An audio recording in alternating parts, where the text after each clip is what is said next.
Et voilà, c'est parti. Eh bien, bonjour à tous. Merci d'être présents pour ce petit webinaire normand sur les CPTS et la place des usagers dans les CPTS. On va revenir sur le sigle après. Donc, je me présente pour ceux qui ne me connaissent pas. Je suis Célia Verland, la coordinatrice régionale de France Asso Santé Normandie. Et je serai accompagnée d'Hélène Fleury. Je vous laisse vous présenter brièvement, Oui. Hélène. Oui, bonjour. Je suis Hélène Fleury, je suis coordinatrice de la CPTS Eure-Seine, qui se trouve sur le territoire de l'agglo Eure-Seine, mais je vous réexpliquerai après. Voilà. Merci Hélène. Je vous en Donc, prie. pourquoi ce webinaire aujourd'hui? C'est parce qu'il y a beaucoup de dispositifs actuellement qui se mettent en place pour améliorer l'accès aux soins des usagers. On entend beaucoup de sigles. Alors, tout le monde connaît les MSP, Maisons de santé pluridisciplinaires. Et on entend également les CPTS, Communautés professionnelles territoriales de santé, et les DAC aussi. Donc, il y aura le webinaire la semaine prochaine, dispositif d'appui à la coordination. Donc aujourd'hui, on va expliquer un petit peu ce qu'est une CPTS et quelle place peut être donnée aux usagers. On finira par ça. Donc tout d'abord, Hélène, je vais vous demander, quand on dit CPTS, de quoi on parle? Je vais partager mon écran parce que vous avez... non, c'est pas ça que je veux faire. C'est pas ça. Voilà. Je vais partager puisqu'on a préparé une petite présentation. Hop. Voilà, tout à fait. Bien, alors du coup, qu'est-ce qu'une CPTS? C'est donc une communauté professionnelle de territoire de santé.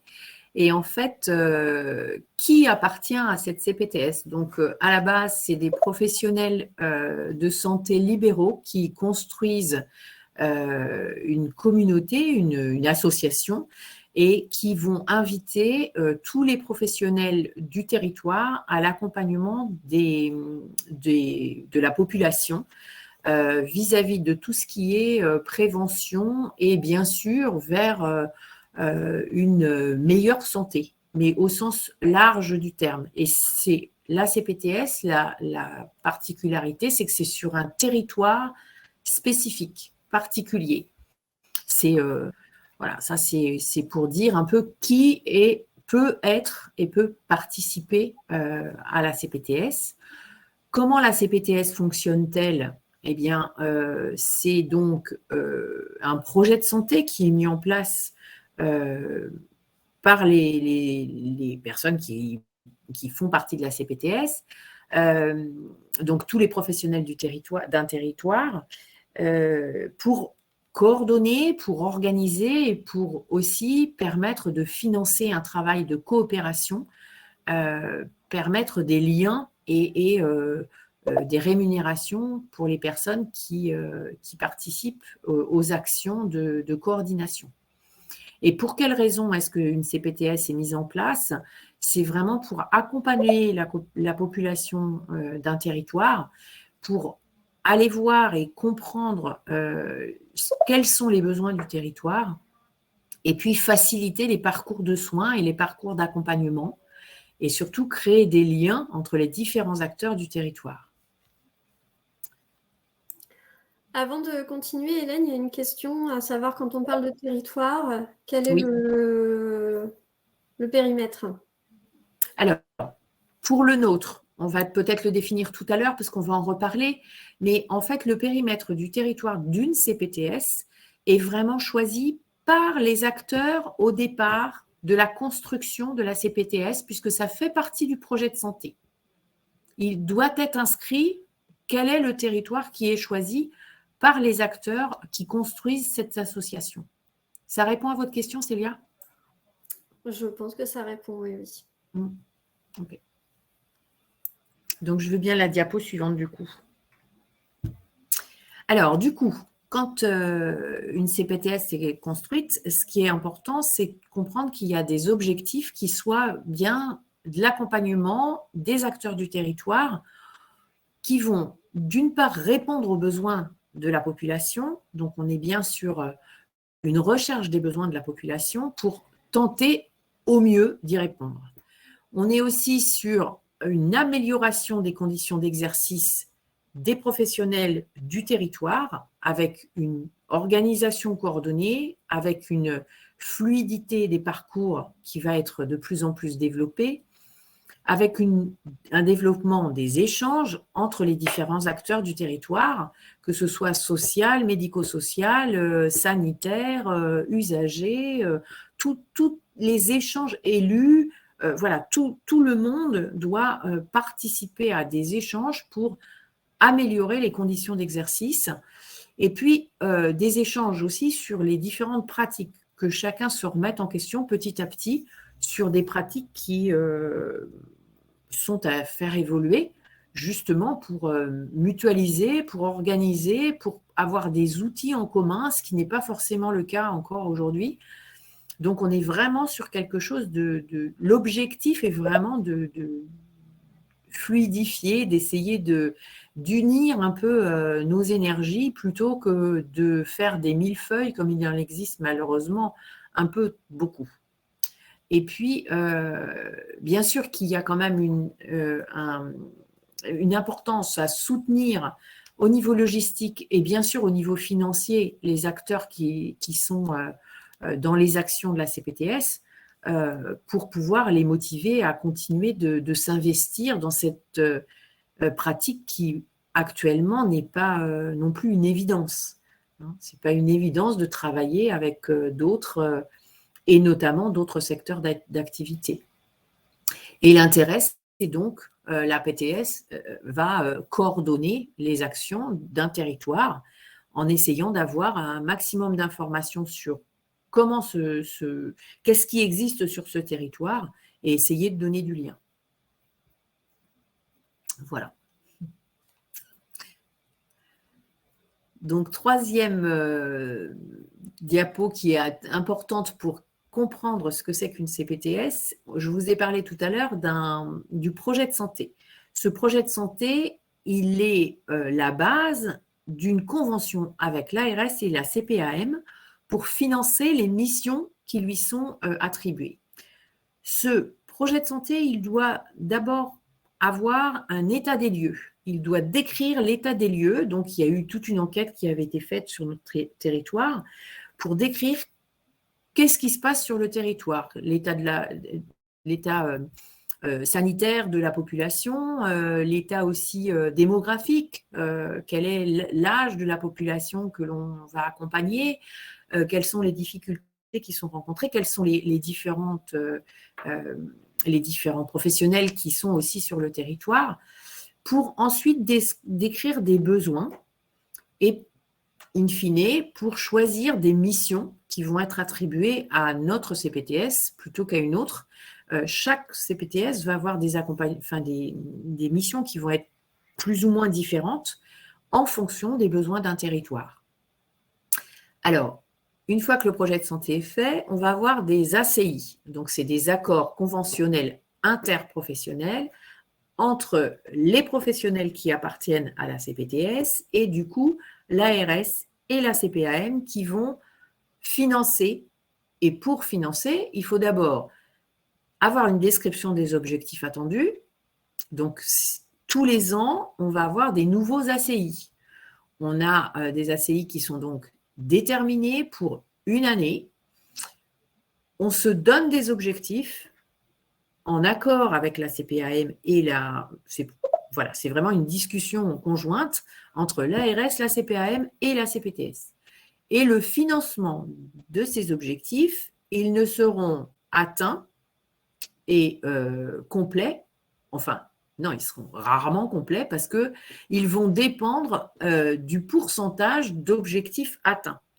Et donc, ils seront vraiment en correspondance aux objectifs qui sont atteints ou pas. Et du coup, par rapport à tout ça, on va avoir une valorisation du travail coopératif avec donc des échanges interprofessionnels constructifs et puis une rémunération des participants pour toutes les actions qui sont mises en place.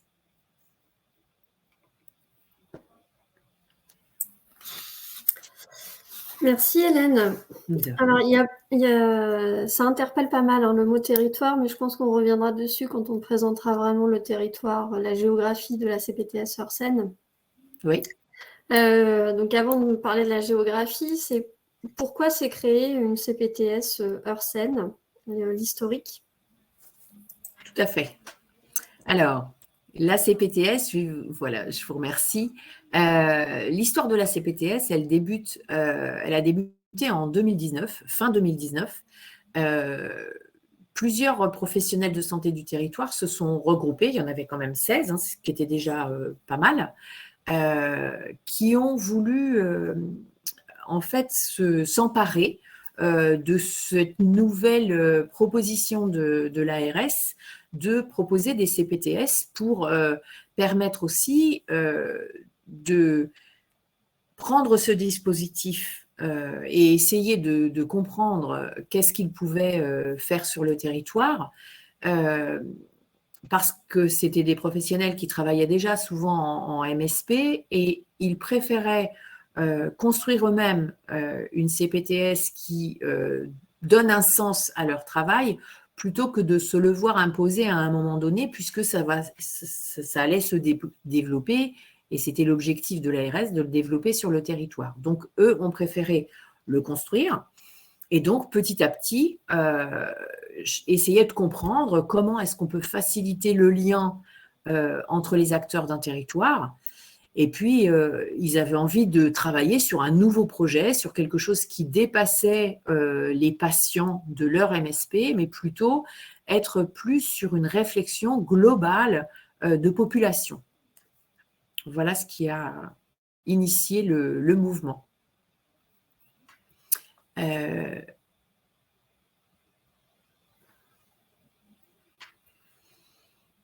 Alors, du coup, j'essayais de regarder un petit peu si vous aviez des choses à me demander sur le chat en même temps. Du coup, le choix du périmètre, oui, on va en reparler après, en fait. Hein, voilà.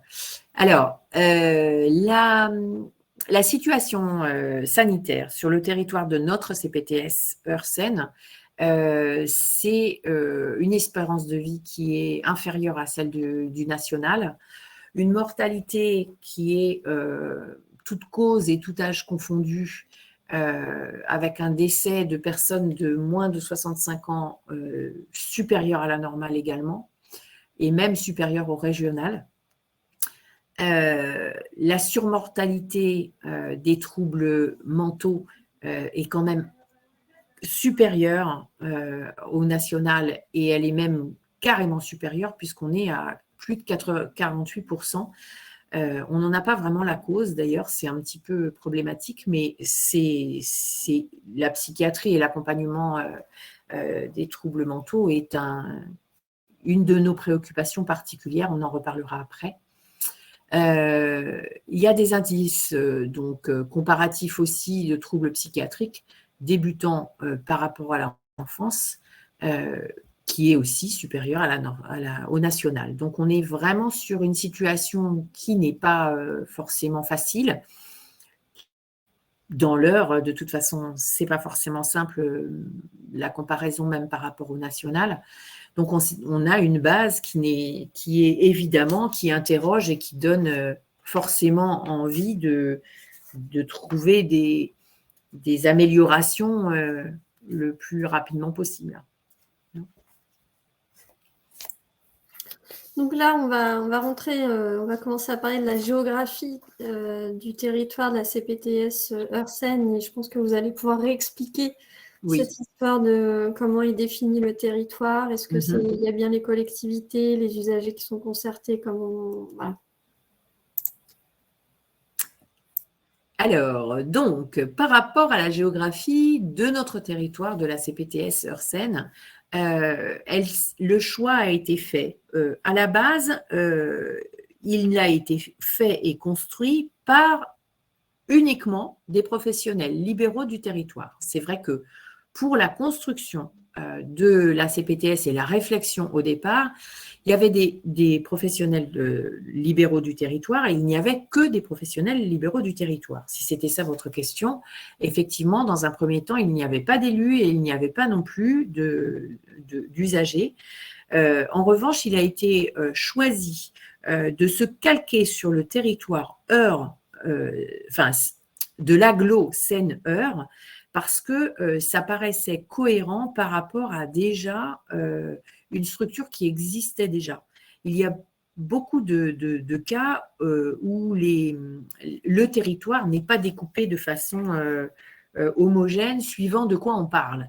Et en fait, il a quand même semblé aux professionnels de santé qui voulaient construire quelque chose de le plus cohérent possible, bien que c'était déjà un petit peu une évolution, puisque le territoire de l'agglo lui-même a regroupé 2 agglos. En fait, il y avait si on regarde ici, on avait l'agglo du coup de Val-de-Reuil, Louviers, et puis l'agglo de Gaillon. Et en fait, les deux se sont regroupés pour faire cette agglo Seine-Eure. Et du coup, quand il y a eu construction de la CPTS, les professionnels ont préféré conserver le même territoire pour qu'il n'y ait quand même pas d'incohérence, si vous voulez, par rapport aux accompagnements. Bien que, évidemment, ça peut aussi nuire d'une certaine façon parce qu'on pourrait confondre les deux actions, celle d'un territoire plus d'élus, parce que bon, l'agglo, c'est quand même à la base plus un territoire de communes, de réflexion d'agglomération de communes, alors que la CPTS, c'est un territoire d'orientation vers un accompagnement de la santé au sens très large, puisque bien sûr que ça inclut tout ce qui est préventif. Alors, du coup, vous posiez quelques questions. Il y avait une question. Oui, par rapport à la surmortalité, je vous disais tout à l'heure, nous ne l'expliquons pas. Mais c'est vrai que c'est une des particularités. C'est pas moi qui ai fait ces recherches-là, c'est la présidente de l'association. Mais elle ne l'expliquait pas. Mais pourtant, c'est une surmortalité qui est importante, enfin plus importante. Donc, c'est pour ça aussi qu'on s'interroge sur l'accompagnement le plus précocement possible des troubles neurocomportementaux d'ailleurs, surtout par rapport aux enfants. Cette année, on a fait ce choix-là.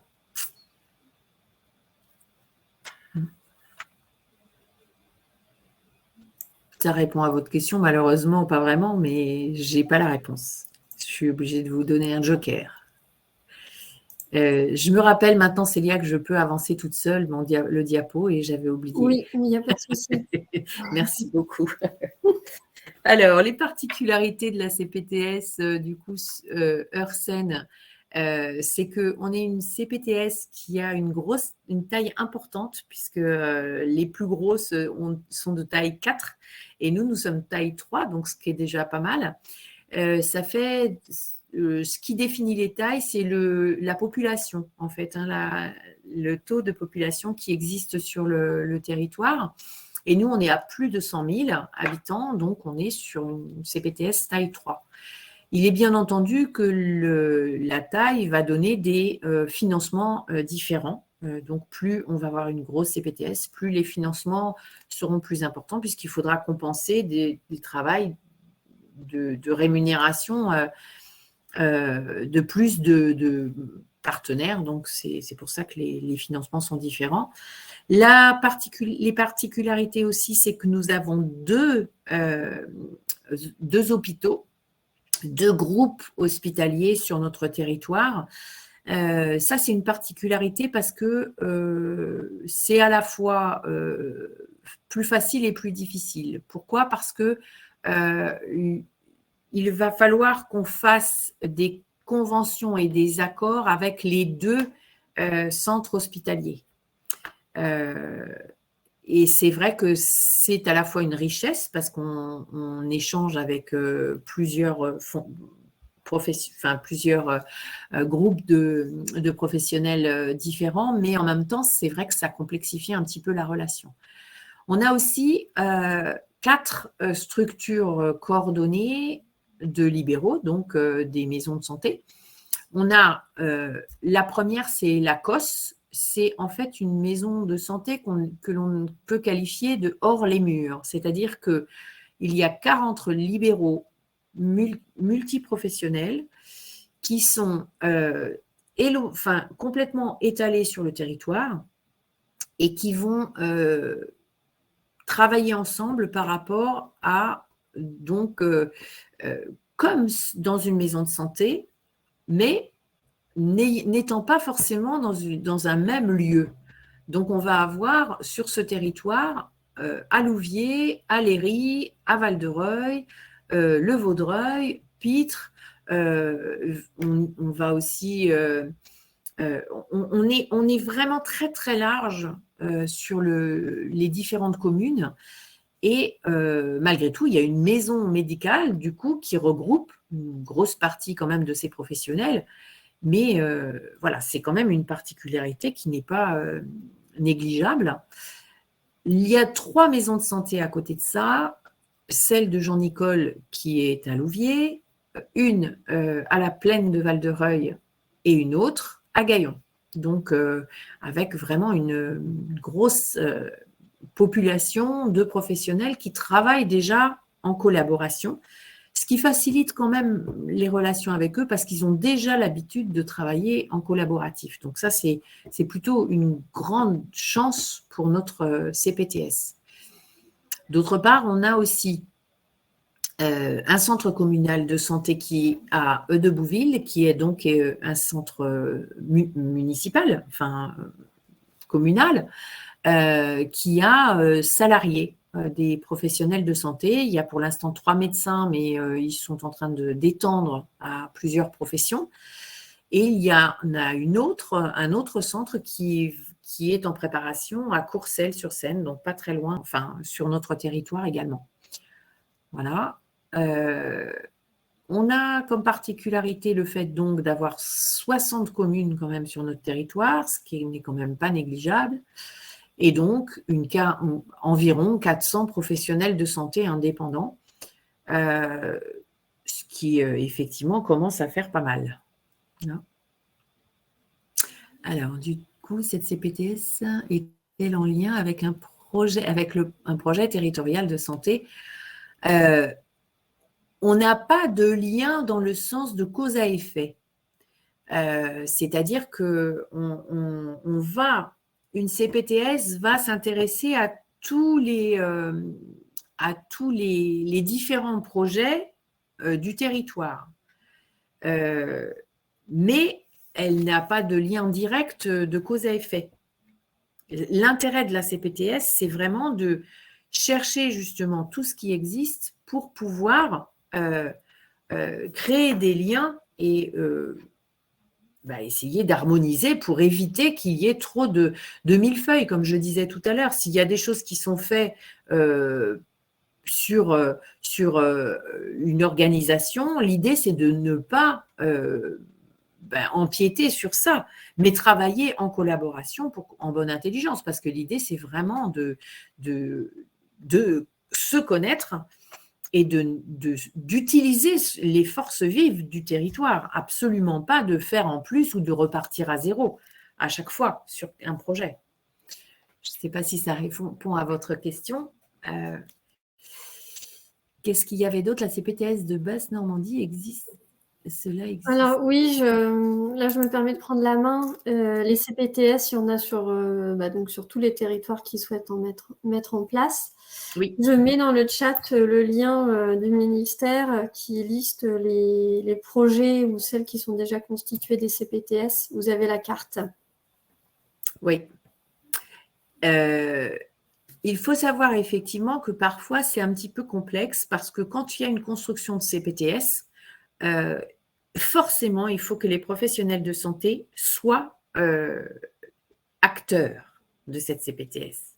Ça veut dire que s'il y a des territoires où, dans un premier temps, il n'y a pas de professionnels de santé qui sont acteurs de la CPTS, ça peut poser difficulté et nous, on se dit que ça peut être difficile et c'est pour ça que c'est intéressant que toute la population, tout le monde puisse comprendre un petit peu l'intérêt parce que on va en parler à tous les professionnels de santé aussi, de dire que il faudrait faire attention qu'il n'y ait pas d'endroit à terme qui n'ait pas de CPTS, qu'il y ait des trous.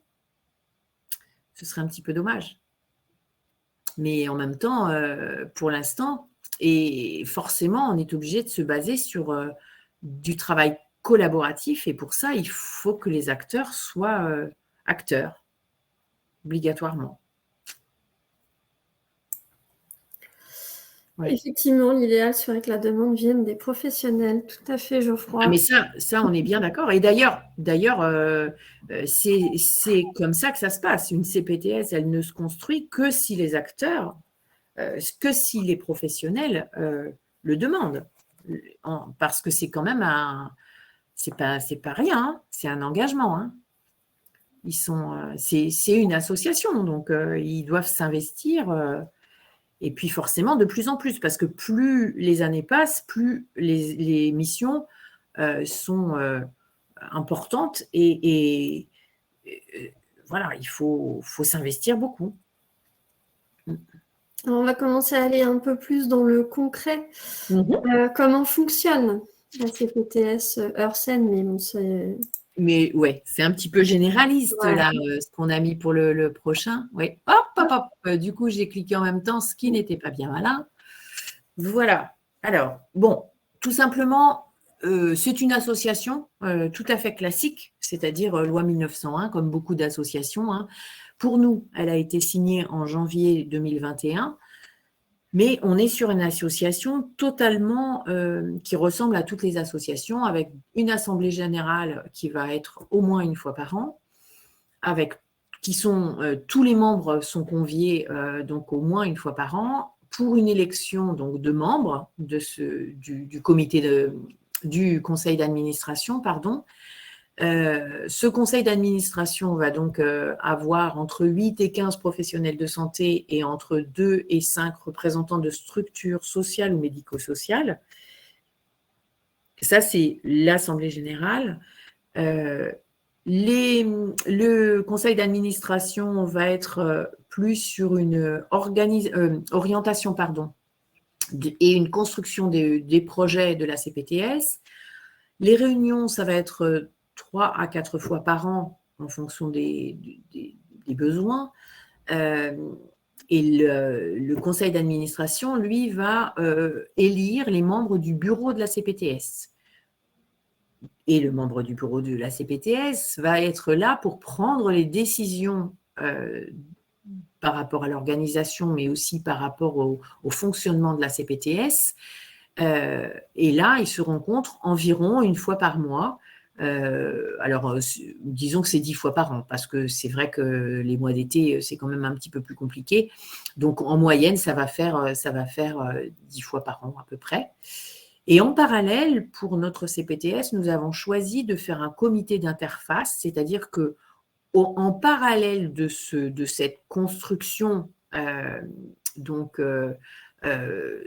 professionnelle de santé et structure, il y a aussi un comité d'interface qui, lui, a une force de proposition par rapport aux idées et aux évolutions des projets, avec des rencontres 3 à 4 fois par an et une interaction territoriale avec donc tous les professionnels du sanitaire, avec les élus et les usagers, qui vont participer à ce comité d'interface, proposer des liens et des idées par rapport aux missions que l'on a dans la CPTS. On va revoir ensemble que les missions, les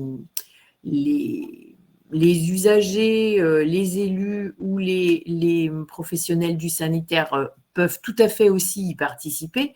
Et on va voir que du coup, on est sur des constructions et sur des idées d'évolution pour orienter justement les choix du CA face à l'orientation et à la construction des projets de la CPTS.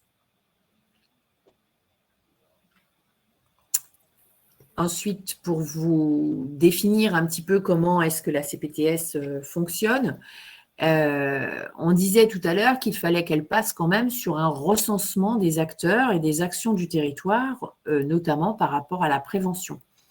Il est important donc qu'on commence, et moi c'était un petit peu mon premier boulot, entre guillemets, hein, puisque je suis coordinatrice que depuis septembre et même à temps plein que depuis janvier.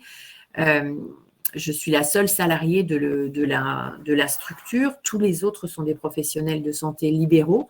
Et sinon, les associations et pas les associations, pardon, les structures, les membres des structures qui participent à la CPTS sont des gens qui sont salariés dans leur structure, forcément. Mais sinon, ce qui est important, c'est qu'on ait un annuaire de plus en plus riche sur qui fait quoi sur le territoire et qui sont les acteurs du territoire. Donc, on est vraiment sur une liste, alors évidemment qui est complètement exhaustive, hein. Moi je vous ai mis des exemples, mais c'est vraiment l'assistante sociale, j'avais mis l'agent d'accueil parce qu'on pensait au CCAS qui participe beaucoup avec nous à certaines de nos réunions. C'est important qu'il y ait vraiment une vision sur tous les professionnels qui peuvent intervenir. Et ensuite, ce qui est important aussi, c'est de comprendre qui fait quoi.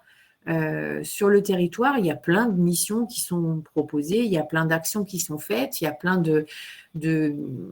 d'accompagnements qui sont proposés.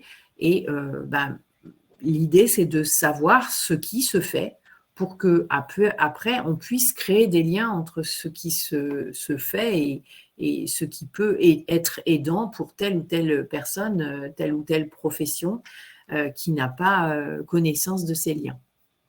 Alors, du coup, je vois qu'il y a des petites choses. Non, c'est moi qui ai traduit CCAS. Voilà. D'accord. Ah oui, CCAS, bah oui, vous avez raison. Je ne l'avais pas précisé. Pour terminer, pour vous expliquer un petit peu le fonctionnement de la CPTS et notamment la nôtre, il y a plusieurs missions qui sont proposées et qui sont plus ou moins imposées par la CPAM et l'ARS, et notamment les missions qu'ils appellent socles. C'est les missions qui sont dans le projet de santé et qui sont donc à développer et à trouver des actions pour y répondre au mieux ensemble sur le territoire. La première, c'est l'accès aux soins. L'accès aux soins, ça va se définir en deux parties. D'une part, l'accès aux médecins traitants et d'autre part, l'accès aux soins que l'on qualifie de non programmés, c'est-à-dire que vous êtes enrhumé ce matin, mais vous êtes enrhumé à un point où c'est insupportable parce que vous avez de la température, vous avez mal à la tête, c'est insupportable, vous ne pouvez pas rester comme ça, vous voulez voir un médecin, que vous ayez un médecin traitant ou que vous n'en ayez pas, dans certains cas, c'est très compliqué de voir un médecin aujourd'hui. Or, l'idée, c'est de se dire comment est-ce que, en cas de petite urgence, parce que c'est pas une urgence vitale, sauf que faut quand même voir quelqu'un maintenant, parce que si j'ai un rendez-vous de médecin dans 15 jours, il y a des chances que ce soit terminé, mais en attendant, pour l'instant, j'en ai besoin. Et donc, c'est ce qu'on appelle les soins non programmés. Ces soins non programmés, c'est quelque chose qui est pas forcément facile, mais qui est c'est surtout difficile quand il n'y a pas de médecin traitant, honnêtement. Puisqu'aujourd'hui, il y a quand même beaucoup sur notre territoire des médecins qui ont des plages horaires définies chaque jour, spécifiquement pour les soins non programmés. Les autres missions qui sont proposées, c'est des parcours patients. Alors, on a plusieurs parcours patients différents. Les parcours personnes âgées, les parcours ville-hôpital. Les parcours personnes âgées, c'est essentiellement comment est-ce que l'on fait pour éviter que les personnes âgées aillent aux urgences et passent directement par un service hospitalier si c'est nécessaire. Les parcours ville-hôpital, c'est souvent comment organiser la sortie quand il y a eu une hospitalisation, essayer de coordonner justement une sortie pour que ce soit plus fluide et surtout qu'il n'y ait pas de personnes, en tout cas de réduire le nombre de personnes qui soient en difficulté quand elles rentrent chez elles, essayer d'anticiper un peu tout ça.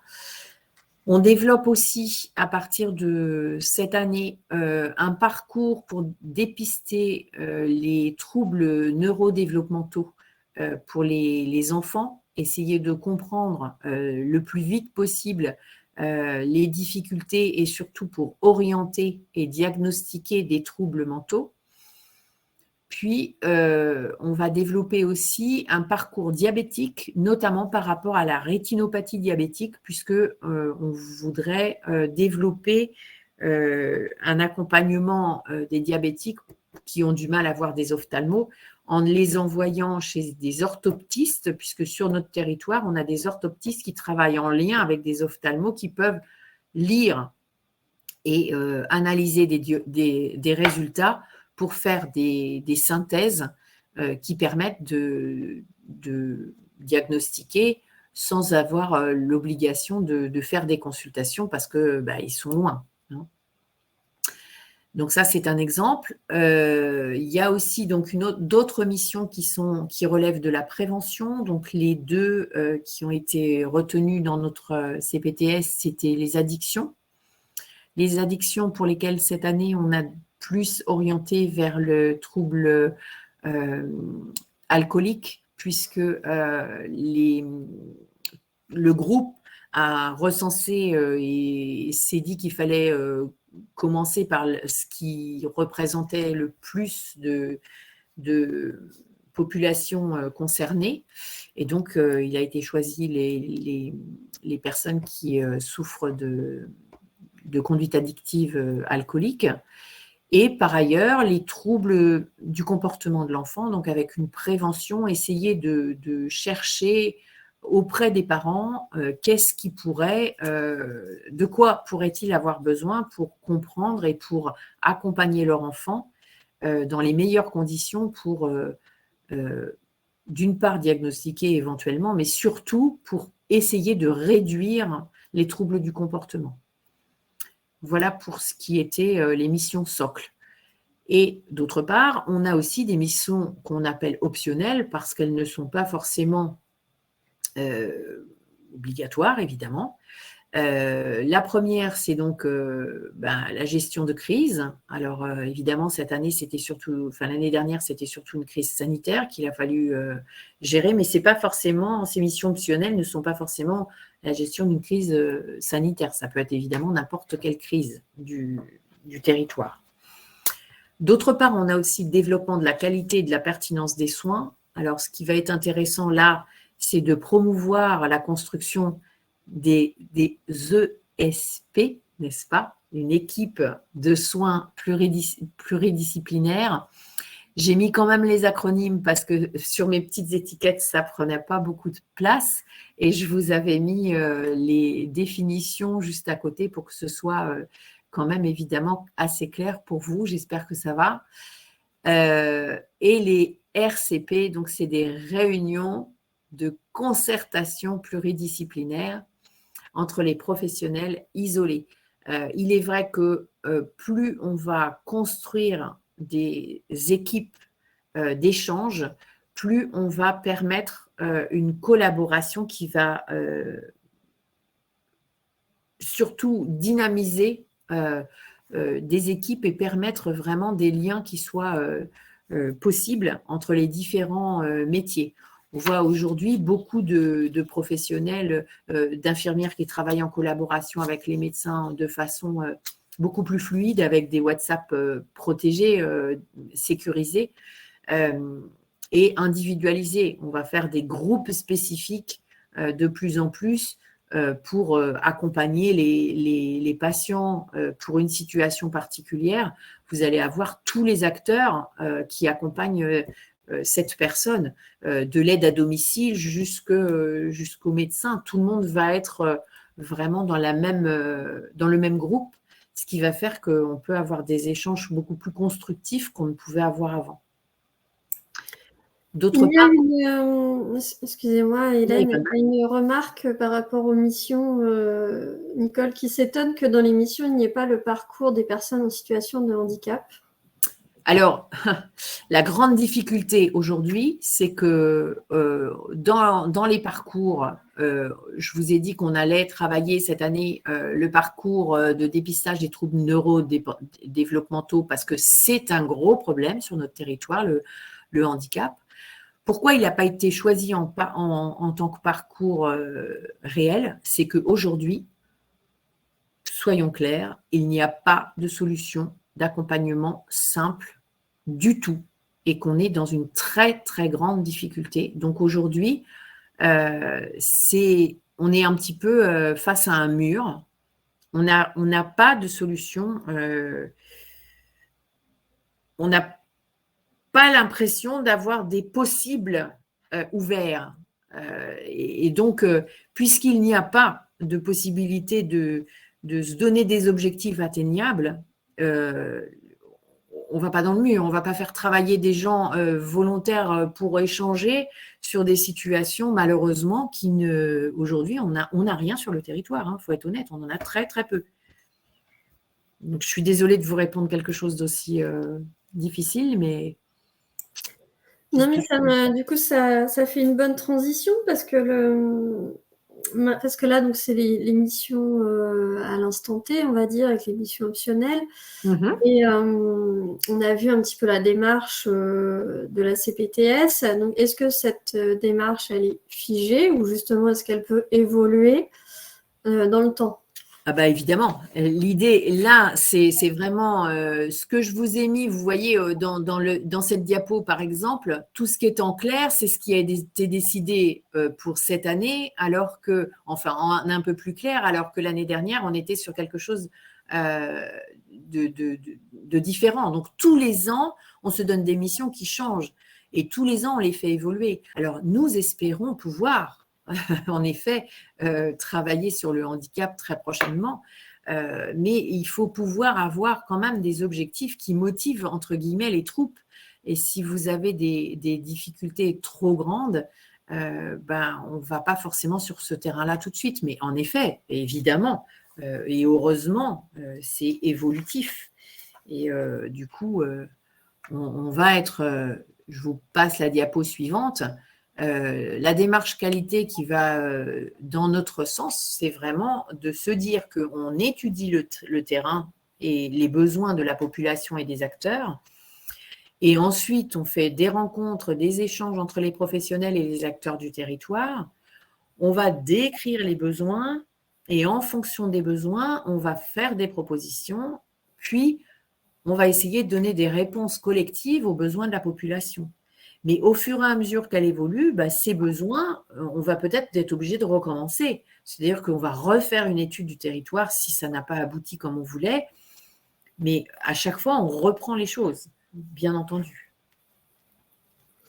Alors justement, donc Nicole qui dit ne pas oublier de travailler sur ce sujet du handicap. Oui, je pense qu'on n'oublie pas, on n'oublie pas. D'ailleurs, ils sont tous confrontés tous les jours, mais… le travail de la CPTS, il faut le distinguer d'un travail individuel. Chaque professionnel travaille de toute façon avec le handicap, évidemment. Déjà, ils y sont confrontés de toute façon. Mais il est plus difficile de faire un travail global quand on n'a pas d'appui solide pour l'instant. Mais bien sûr qu'on n'oublie pas. Bien sûr qu'on n'oublie pas. Et justement, là, c'est des usagers, représentants d'usagers, qui peuvent être des bons donneurs d'alerte pour travailler sur des projets. Donc, quelle place peut être laissée dans une CPTS aux usagers? Et là, concrètement, la CPTS Seine, par exemple, est-ce qu'elle a déjà réfléchi à intégrer des usagers? Si oui, où ou comment? Oui, tout à fait, tout à fait. Alors justement, des usagers, pour l'instant, concrètement, il y a déjà des usagers qui travaillent dans les troubles, dans les réflexions sur les troubles du comportement de l'enfant, et on va, pour les nouveaux projets qui sont à mettre en place, justement, c'est le parcours diabétique et le parcours dépistage des troubles neurodéveloppementaux. On va justement proposer à des associations d'usagers de participer pour essayer d'accompagner au mieux, puisqu'on sait que la difficulté, c'est quand même la suite aussi. Là, on va essayer dans ce parcours de dépistage de dépister le plus vite possible les troubles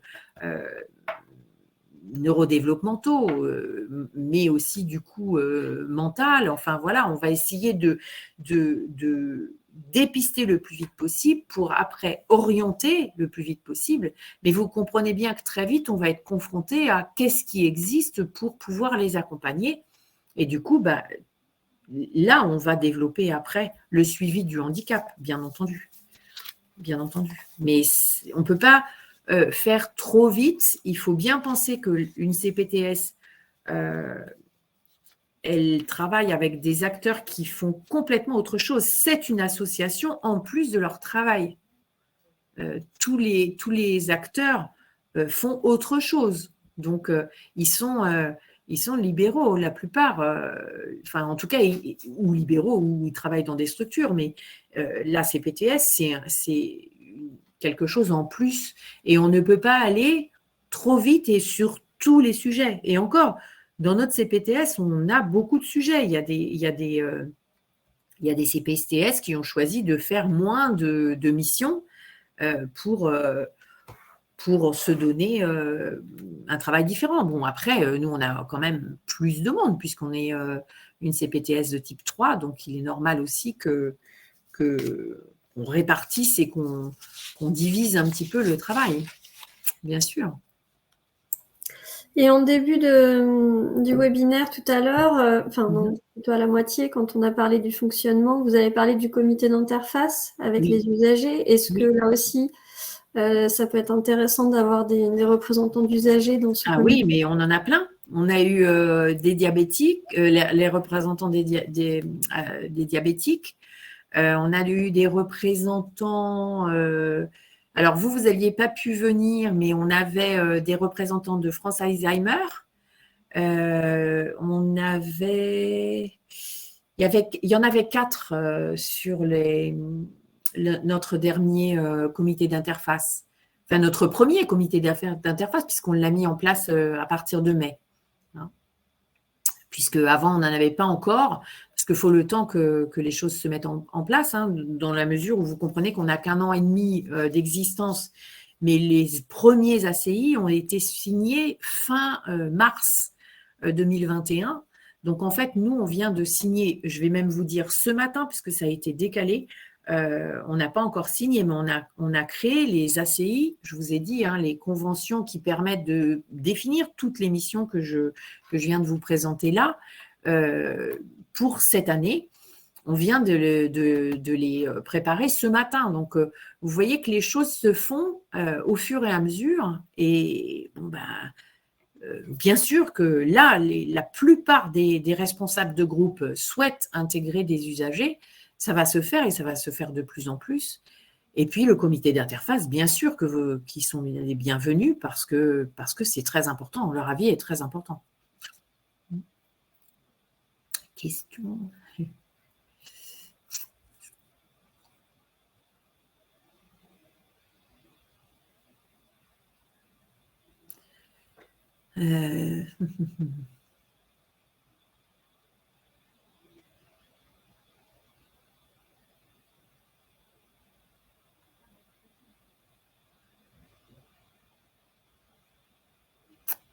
À quoi sert l'apport financier? Alors, c'est bien pour payer, non pas les gens qui sont déjà salariés. Hein. Là, je vois votre question. Du coup, sur le financement, attendez, je crois avoir compris que le paiement à l'acte des professionnels de santé libéraux est concerné. Alors non, ça n'a rien à voir. Rien à voir. La CPTS ne paie en aucun cas des soins. Elle n'a même pas le droit d'en payer des soins. La CPTS, elle va compenser, elle va donner une rémunération, donc une enveloppe effectivement aux professionnels de santé libérale qui ne va pas pouvoir travailler auprès de ses patients et qui va venir travailler dans un groupe ou qui va animer une formation ou qui va développer, aller rencontrer et présenter le travail pour permettre de construire une communication avec d'autres professionnels. Alors, il y aura une compensation financière pour perte de revenus. Mais en aucun cas, il est payé pour un acte de soin.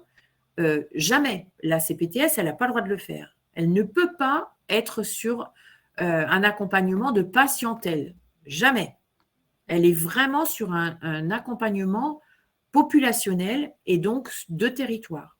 J'espère que je suis assez claire. Et donc, les rémunérations de l'ARS et de la CPAM, ben, c'est aussi mon salaire. Mon salaire parce que le fait que moi, je sois payée, je crée du lien entre tous les professionnels et je vais faire toutes les enquêtes et les recherches dont ils ont besoin pour créer l'annuaire, créer les liens, etc. Voilà. Je ne sais pas si si j'ai répondu à votre question. Oui, l'immobilier, la secrétaire, le secrétariat, en fait, pour l'instant, il n'y a qu'une coordinatrice qui fait un peu tout, hein, qui fait du secrétariat, qui fait de la coordination, mais qui, pour l'instant, on n'a qu'une salariée. Il est possible que ça change, hein, comme on a dit, hein, de toute façon, ça peut être nécessaire. Mais on est au début et bien sûr qu'il y a plein de questions qui se posent sur tout ça. Après, bien sûr que j'ai un bureau, hein, pour la CPTS parce que comme c'est une association, il faut bien mettre aussi des documents et garder des documents officiels de la CPTS. Et en effet, j'ai un bureau, donc forcément, il est payé par les budgets qui est alloué à la CPTS, bien sûr. La réponse semblait claire apparemment pour Marie-Thérèse. Ok. Du coup, alors, je vais reprendre un petit peu le point de vue de France Asso Santé. Nous, on est pour la participation des usagers dans ces nouveaux dispositifs, notamment les CPTS. Oui. Et en fait, j'engage vraiment les associations à se rapprocher de la CPTS de leur territoire pour travailler avec. Parce qu'effectivement, comme ça a été dit, ça part de professionnels, une volonté de travailler ensemble, c'est très bien. Mais effectivement, il faut que les collectivités, il faut que les usagers, il faut que ça réponde à un besoin. Donc, il faut que ce soit fait ensemble et voilà, être dans la boucle. Donc, j'enverrai là après le webinaire aux participants, on a un petit fascicule de représenter les usagers en CPTS. On donne, nous, en tant que France Asso Santé, notre point de vue de ce que peut faire un usager dans une CPTS. D'accord. Donc ça, ne pas hésiter. Et puis effectivement, là, j'ai envoyé dans la discussion le lien du site du ministère, mais c'est pareil, en fonction des participants, de revenir vers nous. Oui, parce que ça évolue énormément. Il y en a qui sont en train de se créer là, donc il y en a évidemment qui ne sont pas encore officiels, mais c'est en train de se créer. Pour revenir quand même à ce que dit la question de Marie-Thérèse par rapport à qu'est-ce que paye la CPTS, on crée aussi, par exemple, sur le territoire, là, on est en train de construire un événement pour Octobre Rose. Octobre Rose, c'est en fait parler du cancer du sein pour essayer de comprendre l'importance du dépistage et pour essayer de dédramatiser dans le sens, aujourd'hui, il y a beaucoup de personnes qui sont victimes de cancer du sein, mais qui peuvent tout à fait être guéries, puisqu'on a 80%, plus de 80% maintenant de guérison, donc c'est quand même pas négligeable, sauf qu'on est sur un territoire où la prévention est très, très faible. Il n'y a pratiquement pas de dépistage, ce qui est quand même un petit peu dommage sur notre territoire. Et du coup, on va proposer une animation, enfin une fête, en fait, hein, tout simplement, où les professionnels de santé et la population va pouvoir participer. Mais c'est tout à fait festif, c'est pas du tout médicalisé, c'est pas du tout pour expliquer ce que c'est qu'un cancer et comment on va le guérir, etc. Mais c'est plutôt pour expliquer comment on peut dépister et puis échanger, s'amuser ensemble, se donner des défis pour donner des sous à la Ligue, éventuellement. Enfin, on est en train de construire le projet, mais ce que je veux dire, c'est que bien sûr que les sous, ils sont très différemment utilisés, mais toujours en se basant sur les besoins de la population et après, quelles possibilités on peut faire en réfléchissant ensemble, quelles actions on peut mener, et puis après, on essaye de le financer à hauteur de ce qu'on peut. Et puis, on fait des petites actions, les unes ou les autres. Il y a des formations aussi qui sont mises en place pour les professionnels de santé et même éventuellement pour les usagers. On s'est posé la question. On est en train de construire plein de choses, mais comme tout début, plus il y a d'idées, plus on va développer des choses, bien entendu. Merci Hélène. Je vous laisse peut-être afficher ah mais oui, tout à fait. Pour les associations de ce territoire qui seraient intéressées tout à fait avec la CPTS Hors-Seine. Voilà, donc là, ce sont mes coordonnées directes pour la CPTS. Donc, vous pouvez me joindre directement par téléphone ou par mail. Voilà. Donc, je n'ai pas, moi, remis mes coordonnées. Après, oui, c'est vrai. Ceux qui participent à ce webinaire sont, je pense, harcelés par France Asso Santé, donc ont déjà nos contacts, mais en tout cas, sinon, c'est sur le site internet. Il n'y a pas de souci. J'espère en tout cas que ça a aidé tout le monde. Cette explication, je pense qu'elle était nécessaire et que c'est quand même plus clair pour tous. Et donc, j'invite vraiment les associations à travailler avec les CPTS et les professionnels pour toujours répondre au mieux aux besoins des usagers d'un territoire donné. Oui, je vous laisse le mot de la fin, Hélène. Écoutez, merci de m'avoir permis de faire ce webinaire parce que c'était aussi une demande de notre part de pouvoir vous exposer un petit peu ce que représentent les CPTS parce que c'est assez nouveau, donc c'est normal qu'on soit tous un peu perdus. Et donc, écoutez, merci d'avoir participé et puis n'hésitez pas à venir me poser des questions. Bon, pas toutes les 5 minutes, mais vous pouvez m'appeler avec plaisir. Merci en tout cas de vous être rendu disponible. Le replay sera disponible avec tout de suite après, avec le même lien de connexion. Donc, merci à tous. Et comme convenu, je vous enverrai la fiche mission représenter les usagers en CPTS si ça peut aider. À bientôt. Je veux bien aussi cette fiche parce que c'est intéressant. Mais pas de souci, je vous l'enverrai aussi. C'est gentil. Merci beaucoup. Au revoir à tous. Bonne journée. Merci. Merci beaucoup.